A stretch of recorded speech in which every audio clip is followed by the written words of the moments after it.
पापमोचनी एकादशी। भविष्योत्तर पुराण में भगवान श्री कृष्ण और महाराज युधिष्ठिर के संवादों में पापमोचनी एकादशी का वर्णन आता है। एक बार युधिष्ठिर महाराज भगवान श्री कृष्ण को कहने लगे, हे केशव, आमल की एकादशी के वर्णन के पश्चात चैत्र मास के कृष्ण पक्ष में आने वाली पापमोचनी एकादशी का कृपया कथन करें। भगवान श्री कृष्ण ने कहा, हे राजन, बहुत वर्ष पहले लोमस ऋषि ने राजा मांधाता को इस पापमोचनी एकादशी की महिमा सुनाई थी। इस एकादशी व्रत के पालन से मनुष्य सब पापों से मुक्त होता है और जीवन के अनेक प्रकार के बुरे अनुभव से मुक्त होकर अष्ट सिद्धि प्राप्त करता है। लोमस ऋषि ने कहा, बहुत पहले देवताओं का कोषाध्यक्ष कुबेर का अतिशय सुंदर चैत्ररथ नाम एक मनोहर उपवन था। विशेष करके पूरे वर्ष भर वसंत ऋतु के जैसा उस उपवन का वातावरण था। इसीलिए स्वर्ग कन्या, किन्नर, अप्सरा और गंधर्व हमेशा विहार के लिए वहां आते थे। विशेष करके देवेंद्र और अन्य देवता भी वहां आकर आनंद और प्रेम का आदान प्रदान करते थे।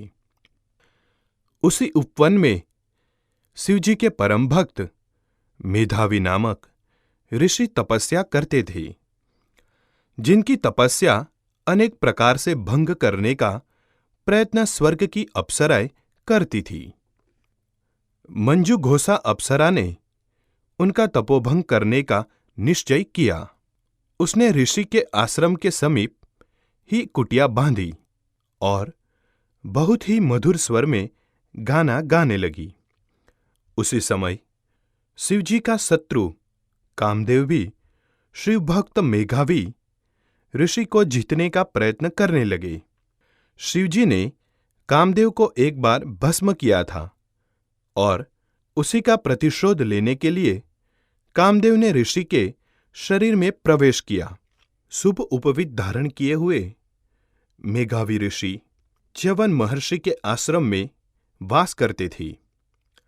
कामदेव के शरीर में प्रवेश से मेघावी ऋषि भी कामदेव जैसे ही सुंदर दिखने लगे। उसी वक्त कामासक्त मंजू घोष उनके सामने आई। मेघावी ऋषि भी काम से घायल हो गए। उन्हें शिवजी की उपासना का विस्मरण हुआ और स्त्री संग में पूरी तरह मग्न रहे। स्त्री संग में उन्हें दिन रात का विस्मरण हो गया। इस प्रकार अनेक वर्ष मेघावी ऋषि ने काम क्रीड़ा में बिताए। उसके पश्चात मंजू घोष ने जाना कि मेघावी ऋषि का पतन हो चुका है और उसे अब स्वर्ग लौटना चाहिए। प्रणय में मग्न ऋषि को वो कहने लगी, हे ऋषिवर, कृपया मुझे स्वर्गलोक में लौटने की अनुमति दीजिए। मेघावी ऋषि ने उत्तर दिया, हे सुंदरी, आज संध्या को तुम मेरे पास आई हो।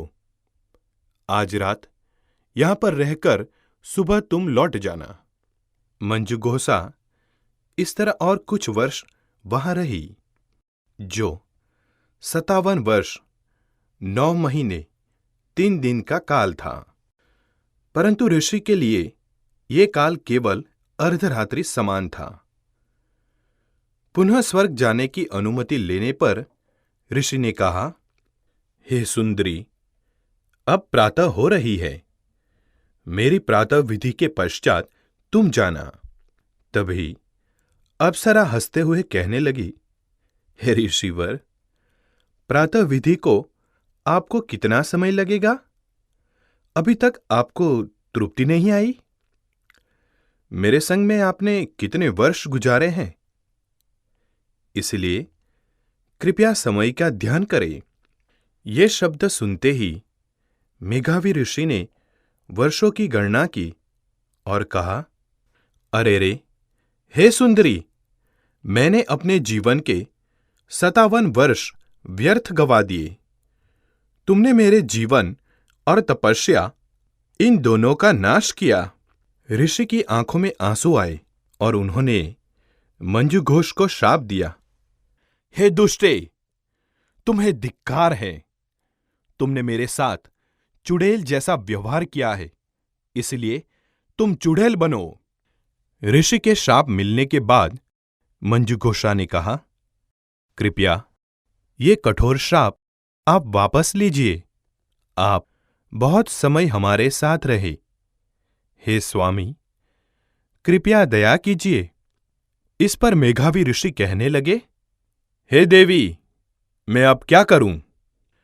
तुमने मेरी तपोशक्ति तथा तपोधन का नाश किया है, फिर भी इस शाप से मुक्त होने का उपाय सुनो।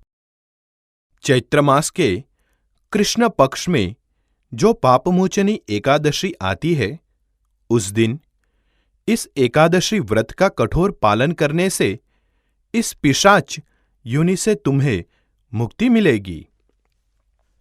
इतना कहकर मेघावी ऋषि अपने पिता च्यवन ऋषि के आश्रम में लौट आए।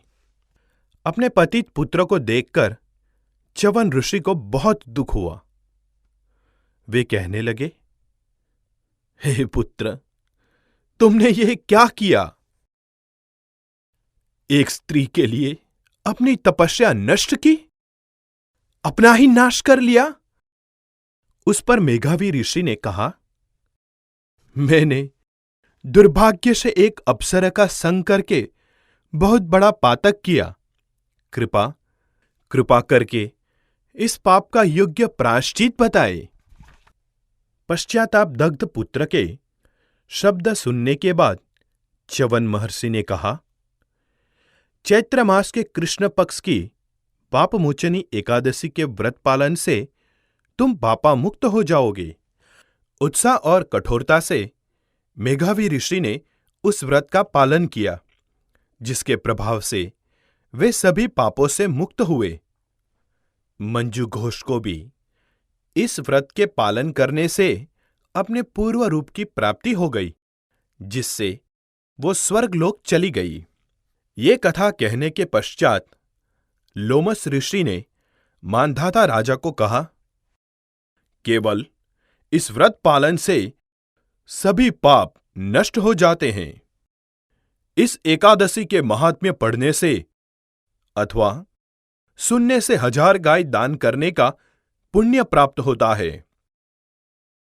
इस एकादशी व्रत का पालन करने से अनेक पापों से, जैसे कि भ्रूण हत्या, ब्रह्म हत्या, मद्यपान, परस्त्री संग, गुरुपत्नी संग, इनका नाश हो जाता है।